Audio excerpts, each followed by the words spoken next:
Amoshkali, término que se compone de las voces nahuas Amosh, libro, y Kali, casa, es decir, casa de los libros.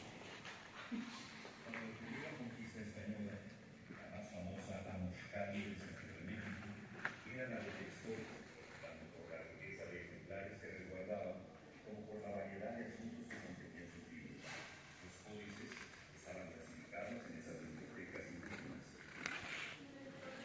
Lamentablemente, solo se conservan 15 ejemplares de la época prehispánica, varios cientos de los libros posteriores, los cuales han sido clasificados de diferentes formas atendiendo varios criterios. Por temporalidad, prehispánicos y coloniales. Por región de origen, mexicas, mixteca, Puebla, mixtecos y mayas. Por su formato, biombo, rollo, lámina, libro. Por su soporte, amate, tela, piel, papel europeo.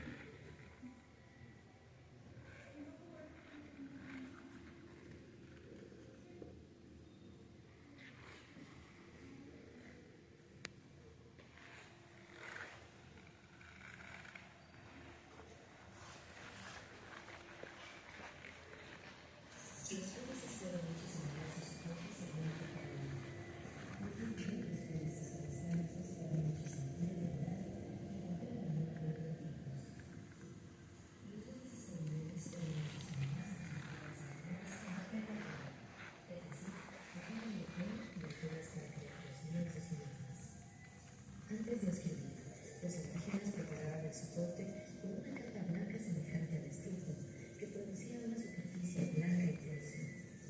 Los cronistas lo llamaban con frecuencia betún blanco. Ya listo el soporte, los códices se pintaban con diversas tintas y pigmentos que los indígenas sacaban de tres fuentes principales: de origen animal, como gusanos; vegetal, como ciertas plantas y árboles; y mineral, como diferentes clases de piedras, que al mezclarlos con agua generaban colores vivos y sagrados. Se utilizaban distintos instrumentos de escritura. Por ejemplo, entre los mayas se empleaban algunos accesorios como plumas cher y sellos. Uno de los colorantes más representativos fue la grana cochinilla, conocida en náhuatl como nochestra. Es un insecto helífero y se cultiva sobre ciertas especies de nopales. Fue un gran logro técnico indígena, ya que al exportarse revolucionó la industria de colorantes en el Viejo Mundo y se convirtió en una de las ramas más lucrativas de la familia de la mujer. Ahorita ya se lo decía, uno de los más preciosos frutos que se crían en nuestras Indias occidentales es la grana cochinilla, mercadería igual que la moda de la ropa. Otro color característico fue el azul marino, llamado así porque al inicio se pensó que era un color solo utilizado en la zona maya, pero fue usado en muchas partes de Mesoamérica y por ello también se le llama azul mesoamericano o azul turquesa. Es un color que se supone índigo que es producido por una planta.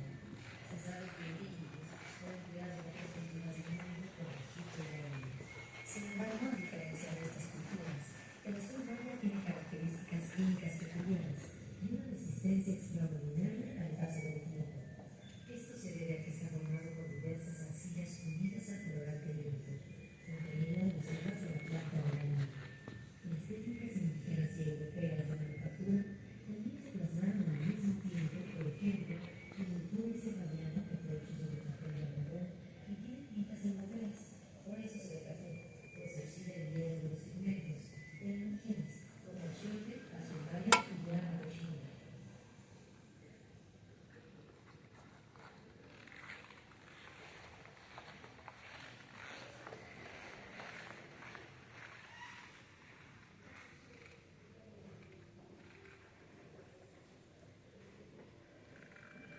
Los libros indígenas son manuscritos realizados sobre un soporte flexible que contienen elementos de alguno de los sistemas de escritura nativa y desde el siglo pasado se han denominado con el nombre de códices.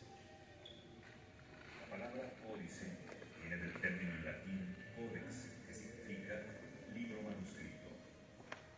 Los elaboraban especialistas de tiempo completo, los escribas o pintores, quienes contaban con habilidades para pintar conocimiento profundo de los sistemas de escritura, así como de la lengua. Esto les permitía escribir sobre cualquier tema que requiriera números, animales, hombres, dioses, regiones, historia, astronomía, poesía. Podían ser hombres o mujeres, que desde edad temprana eran instruidos en esta actividad. Tenían un papel muy importante dentro de la sociedad al encargarse de perpetuar el saber. En el centro de México llamaban a los escribas tlacuilos, palabra que proviene del verbo náhuatl tlacuiloa, que quiere decir escribir pintando. En el área maya se les llamaba ahtzip y ahwoj, términos que significan escriba y pintor respectivamente. Tanto la posesión como el manejo de los códices en la época prehispánica estaban a cargo de los grandes señores y los sacerdotes, es decir, de la clase dirigente. Parte de su poder se sustentaba en el conocimiento que ellos controlaban, asentado en los libros. Había recintos especiales donde se resguardaban los códices que equivalían a las bibliotecas occidentales, construidos por instrucciones de los sacerdotes y señores. En el centro de México se llamaban amoxcali, término que se compone de las voces nahuas, amox, libro, y cali, casa, es decir, casa de los libros.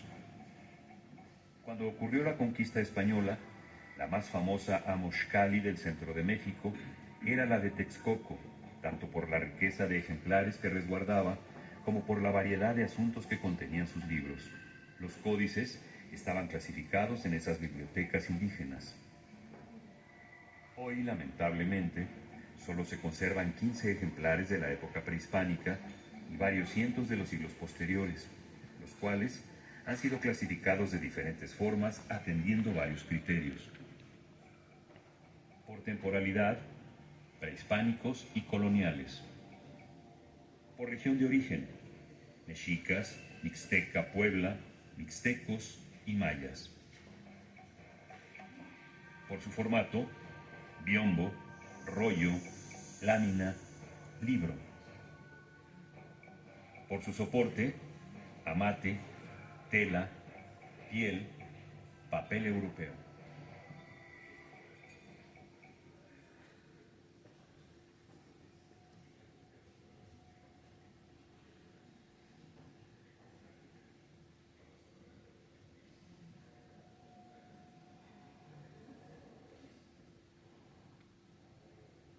Los códices fueron hechos en diversos soportes según la temporalidad. Por ejemplo, los códices prehispánicos fueron hechos en piel de venado y papel amate o ficus. Los códices coloniales fueron hechos, además de los materiales anteriores, en papel de algodón, es decir, papel europeo, y en telas para crear los lienzos y mapas.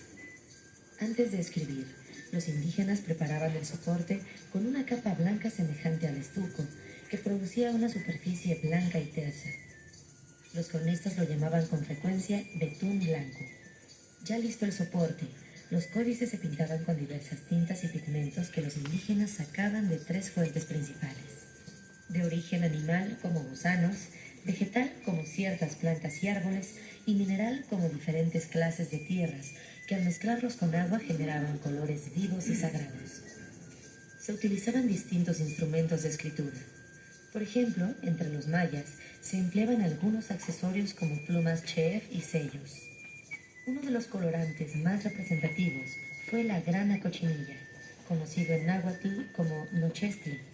Es un insecto hemípero y se cultiva sobre ciertas especies de nopales. Fue un gran logro técnico indígena, ya que al exportarse revolucionó la industria de colorantes en el Viejo Mundo y se convirtió en uno de los ramos más lucrativos de la economía iberoamericana.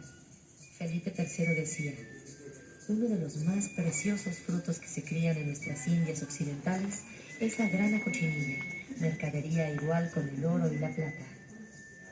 Otro color característico fue el azul maya, llamado así porque en un inicio se pensó que era un color solo utilizado en la zona maya, pero fue usado en muchas partes de Mesoamérica y por ello también se le llama azul mesoamericano o azul turquesa. Es un color que se sacó del índigo, que es producido por una planta. Se sabe que el índigo fue empleado en otras culturas del mundo como Egipto y la India. Sin embargo, a diferencia de estas culturas, el azul maya tiene características químicas peculiares y una resistencia extraordinaria al paso del tiempo. Esto se debe a que está formado por diversas arcillas unidas al colorante índigo, contenido en las hojas de la planta de la vid. Las técnicas indígenas y europeas de manufactura también se plasmaron al mismo tiempo, por ejemplo, en el Códice Badiano, que fue hecho sobre papel de algodón y tiene tintas europeas, por eso se ve café, pues se oxida el hierro de los pigmentos, e indígenas, como achiote, azul maya y grana cochinilla.